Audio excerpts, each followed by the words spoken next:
ดียามเช้าครับสวัสดีคุณผู้ชมและคุณผู้ฟังตอนนี้6:37 นาทีวันที่26วันที่26วันศุกร์เดือนกันยา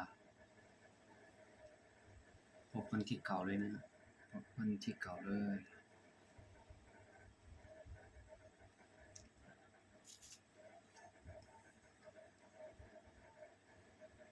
ทุกคนเนี่ยตื่นเช้ามา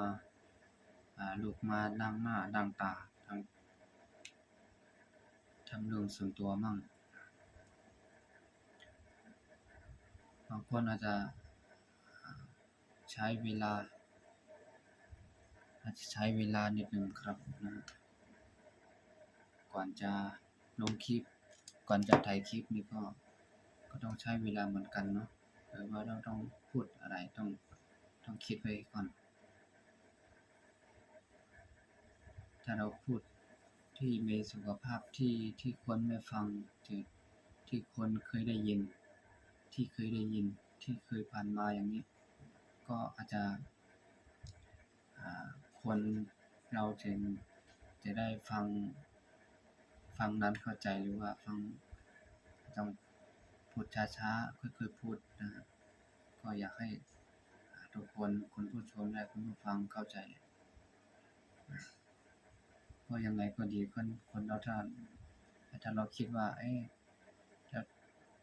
วันไหนถ้าเราไม่ทำงานรายได้เรายังขาด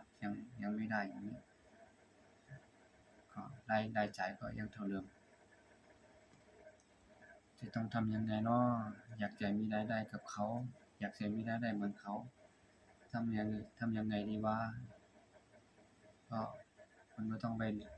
เรียนรู้เอาบ้างที่ใน YouTube มีคนสอนตั้งเยอะแยะ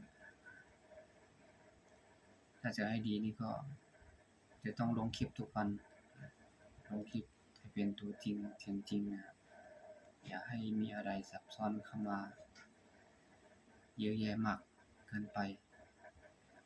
เวลาไปไหนมาไหนอย่างเราไปเที่ยวกลางคืนมั่งเราไปเที่ยวตามสถานที่เราไปเที่ยวท่ารถมั่งอะไรเนี่ยมันก็มีหลากหลายคนทั้งผู้เล็กและผู้ใหญ่ก็คงจะมีแค่นี้ครับผมสวัสดีครับ